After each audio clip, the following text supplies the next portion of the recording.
Hello everybody, my name is Archita Mistry and I will be presenting a full enterprise risk management analysis for OMRAN Group, which is Oman's government-owned tourism company and the primary vehicle for Oman Vision 2040. Let me start with the company itself. This is not just a risk checklist, it's a structure case for how OMRAN can protect its asset, grow with confidence, and turn risk into competitive advantage. So we have 11 sections across 22 slides and the structure moves from company context to the ISO 31000 framework into financial models, individual risk analysis, opportunities and closes with 6 concrete recommendations. Each section feeds the next and this is like a connected argument and not isolated topics. So firstly we'll start with who is Omran and why does this company analysis matter. Speaking about OMRAN, it was established by the Royal Decree in 2005, and that's not a small detail. It means this company carries a national mandate, and failure just does not affect the shareholders, but it sets back Oman's economic diversification by cures. The 2024 numbers are very strong, as you can see. 25.2 million Omani Riyal is the net profit. They made 58.3 million Omani Riyal revenue and 156 million in federal direct investments attracted, and over 800,000 hotel guests and up to 6% of the year before.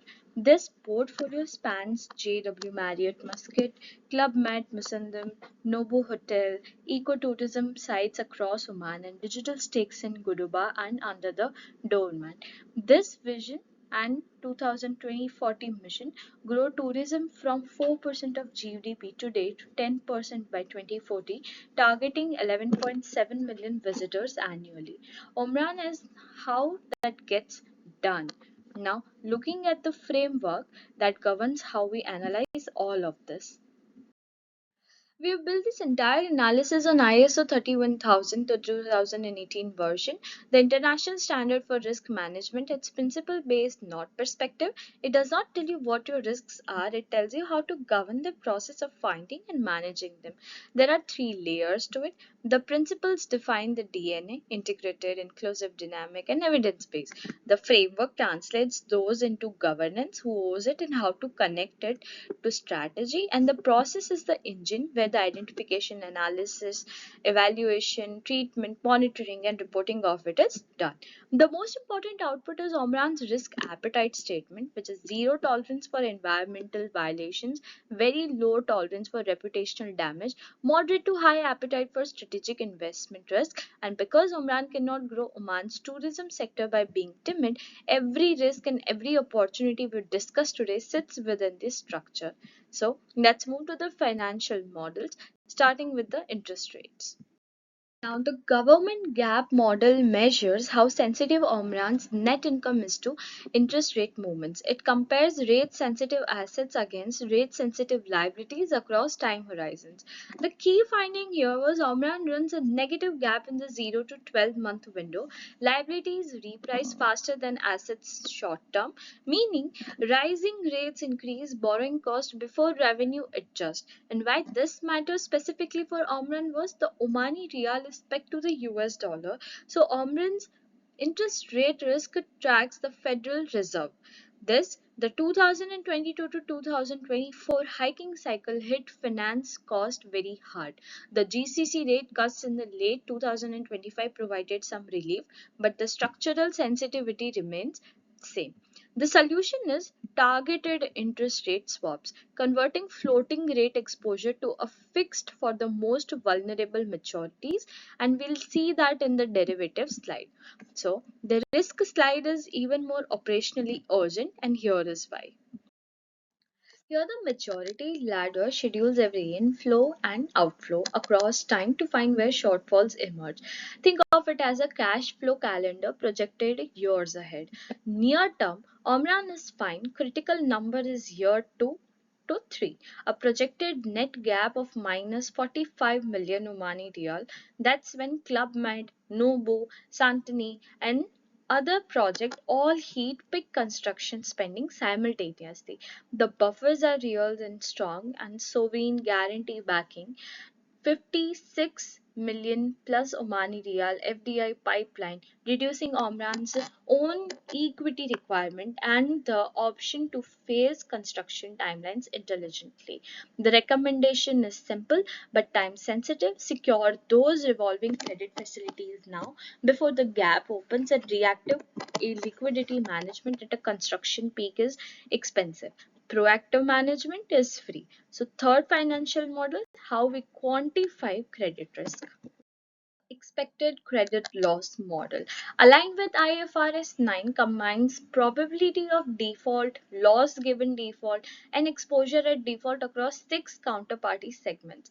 Total ECL provision was 1.66 million Omani Riyal against 113 million Omani Riyal exposure base, approximately 2.8% against a net profit of 25.2 million, and this is entirely manageable. The two segments requiring closer monitoring are retail tenants, rents, and SME supplier advances, both flagged at stage 2. Nearly early signs of elevated credit risk are already visible. The macro picture is improving. Oman's Moody's update to investment grade in July 25 strengthens the overall counterparty environment across the board. Now, let's stress test the whole financial picture. So here the stress testing asks how much can conditions deteriorate before OMRAN breaks. We model six scenarios. The base case is 2024 performance continuing, 58 million Omani Riyal revenue and 25 million profit Omani Riyal. Mild downturn, occupancy falls to 38%, profit drops to 18 million Omani Riyal, still healthy.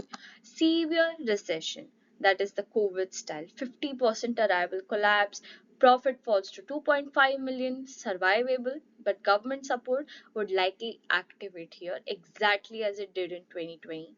The geopolitical shock scenario is the one to watch. Revenue drops to 20 million Omani Riyal and Omran records a loss. This is not theoretical. The TUI Omran hotel project was suspended in March 2026 because of investor reluctance in the region. The mechanism is already visible at the edges. Next would be cyber attack and climate scenarios are more contained. Meaningful profit impacts but not existential. Insurance and geographic diversification absorb most of the blow. Now, let's organize all these identified risks into one visual structure. The 5 by 5 matrix plots every risk by likelihood and impact. 6 of Omran's 10 risks score 12 or above in the high band. Geopolitical shock sits highest at 15, interest rate, liquidity, cybersecurity, environmental, and reputational risk all cluster at 12. The pattern here is very clear. Omran's highest risks are internal and macro. You cannot eliminate geopolitical risk or climate risk. The strategy here is to buffer against them, hedge the financial exposure, and build organizational resilience, not pretend they can be controlled away. From this matrix, we can go to the register where every risk gets a named owner. Here is the risk register. This is the operational backbone of the ERM system. 12 material risks, each with a named owner, a set of controls, and both inherent and residual rating.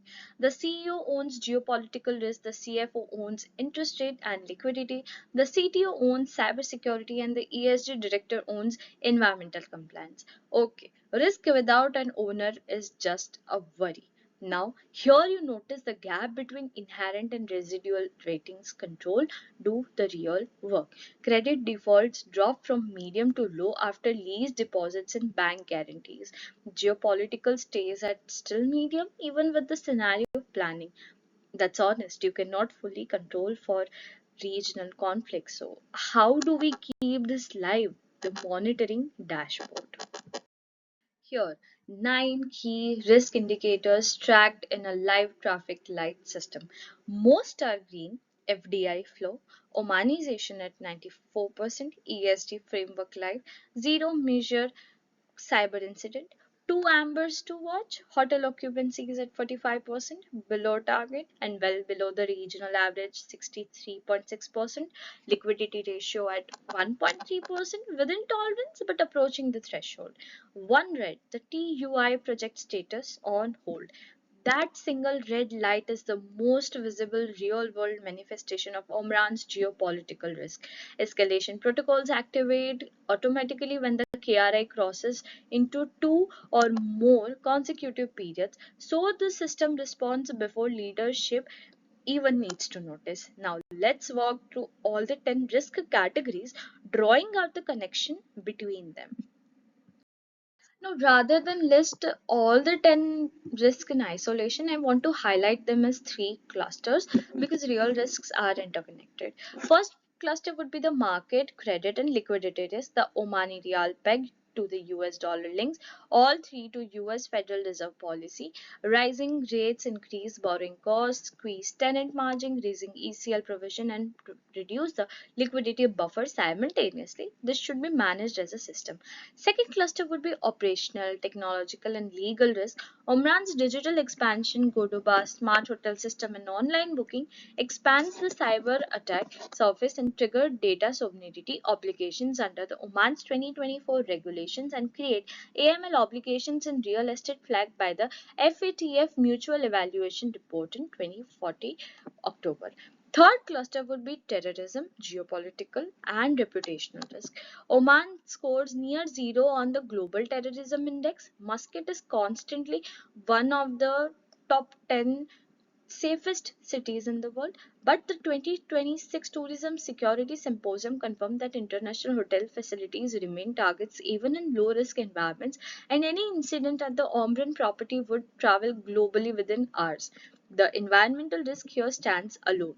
It is simultaneously a physical threat to assets, a financial transition risk as carbon pricing develops, and an ESG credibility risk that determines whether international capital keeps flowing in or not. Now, how we use financial institutions to manage the quantifiable risk. Used correctly and only for hedging, never speculation, derivatives are the most precise tool available for financial risk. Five instruments. The most important an interest rate swap converting 80% of floating rate project finance to fixed rate for 3 to 5 years. This directly closes the negative repricing gap model that we identified in the maturity gap model. Euro and Great Britain pound forward contracts look in exchange rates on confirmed club meta royalty flows and potential TUI contract obligations. An equity put option protects the planned 1.4% TUI stake, and energy price swap stabilize hotel operating costs as Oman phases out as gas subsidies. All instruments require board and risk committee approval before execution, so counterparties must be great investment, and hedge effectiveness is tested quarterly under IFRS 9. The government is as important as the instruments themselves. So now the part of this analysis I find most intellectually important would be the risks that are genuinely hard to see. Here comes the black swan and the grey rhinos risk. Black swan, which are rare, catastrophic, rationalized in hindsight. COVID-19 was the definitive black swan for tourism, and nobody predicted it, but everyone pointed to the signs of it afterwards. And the grey rhino is the exact opposite, a highly visible, high probability risk that organizations chooses not to address despite clear warning signal. Not a hidden threat, a charging rhino in plain sight. So Omran's black swan, a novel pandemic, closure of the Strait of Hormuz, a state-sponsored infrastructure cyber attack, rapid AI disruption making traditional hotel models obsolete. You plan for these even though you cannot prevent them. And Omran's grey rhinos are most uncomfortable because they represent choices. Middle East geopolitical escalation, the TUI suspension is already proof it's having impact. The occupancy gap sitting 18 points below regional average for years. Climate and coastal degradation. The signs has been clear for a decade. Cybersecurity underinvestment. The attack surface is growing faster than the defenses.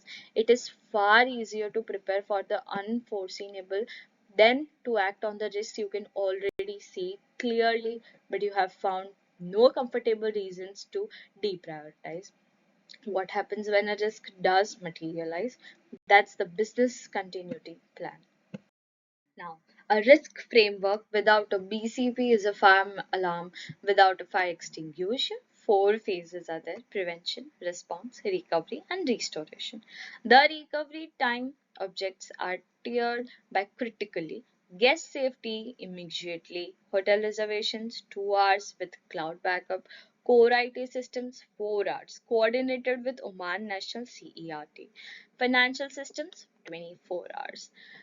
Oracle's dual region Oman cloud architecture, live since October 2025, underpins the data recovery strategy. Recovery point objectivity for reservation data is 1 hour maximum.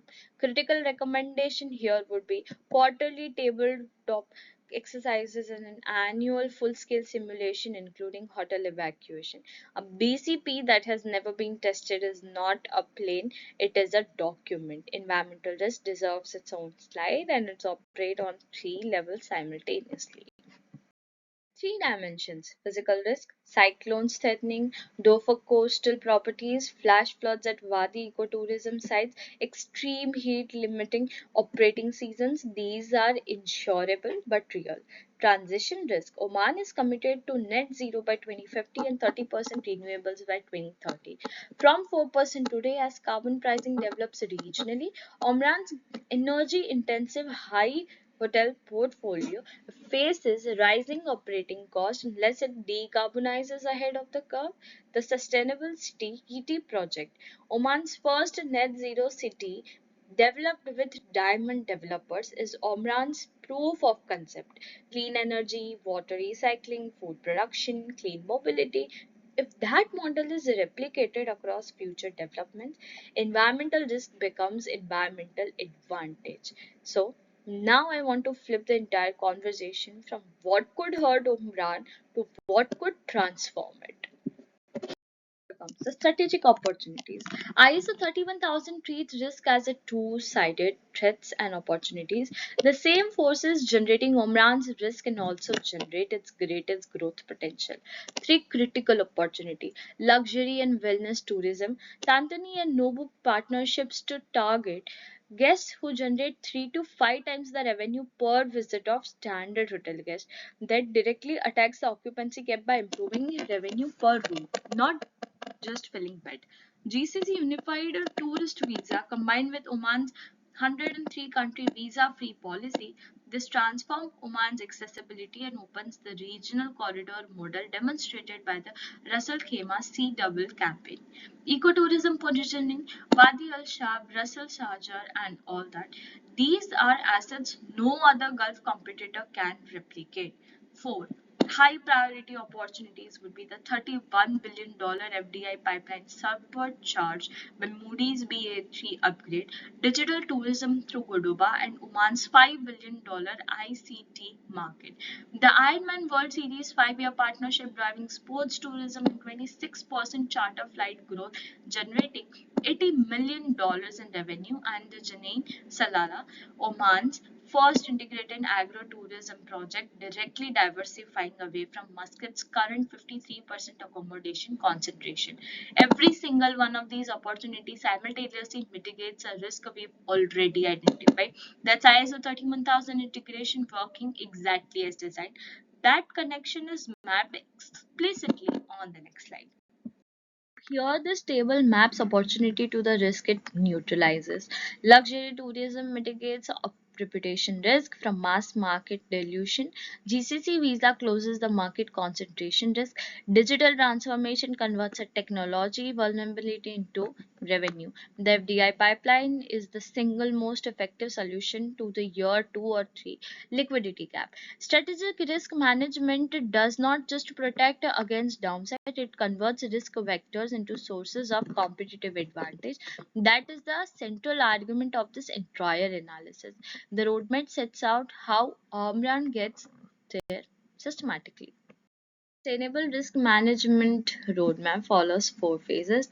The foundation, let's say in 2025, ESG framework, which is live, ERM deployed, KRI dashboards are active, development in 2026 to 2027, GRI reporting, TCFD alignment derivatives program activated, integration in 2028 to 2030, ESG KPIs in executive pay, supply chain ESG audit, carbon pricing readiness, leadership by 2040, net zero operations, and 11.7 million tourists, 10% of the GDP.